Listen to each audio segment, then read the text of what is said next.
This is News 8 at noon. More progress is being made in the fight against the Valley Fire, but we are still seeing families who've lost everything in the blaze, and they're starting to see what all is gone. Some are just happy that they made it out alive, thankfully. Now, new numbers coming in from CAL FIRE show that this fire is now 32% contained. It has burned more than 17,600 acres. Good afternoon, everybody. I'm Neda Irampour. We do have your team coverage on today's fire efforts. We're going to begin with News 8's Evan Noorani, who's at the fire base camp that's up in Alpine, taking a look at the challenges for fire crews today.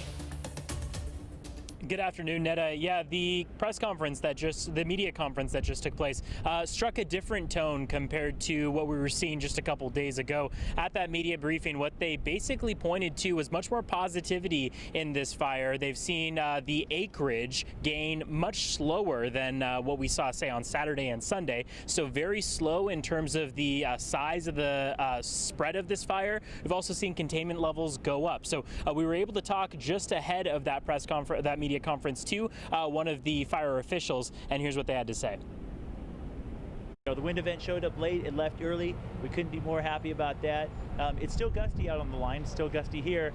The weather's still hot, so we're definitely not out of the woods, but we're feeling pretty good about the progress we're making. We're trying to really button up those communities, so hopefully we can start lifting some more of those evacuation warnings and orders.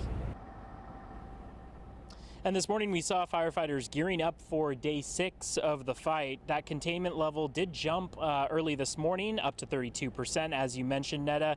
And that was despite yesterday's intense wind and red flag warning in place. So fire crews say that a strong overhead support is what can be credited for increasing containment lines and preventing any rapid growth. Right now, 14 helicopters and 8 air tankers are working to put out that fire. More than 800 personnel in total assigned to the Valley Fire. And that is not only California firefighters, but firefighters from across state lines. As we know, many fires are burning all the way up through Oregon and Washington as well. Now, fire officials did emphasize at that media conference that the number of fires across the West Coast over the last several weeks has been astounding. And of course, just because we are seeing containment levels rise for this Valley Fire doesn't mean it's any indication that we should let our guard down for future fire possibilities. Additional fires have popped up over the last couple days that they've been able to put out relatively quickly. So they say it is not a time to let your guard down just because containment levels are rising, and that through September and October we could still see many more fires on the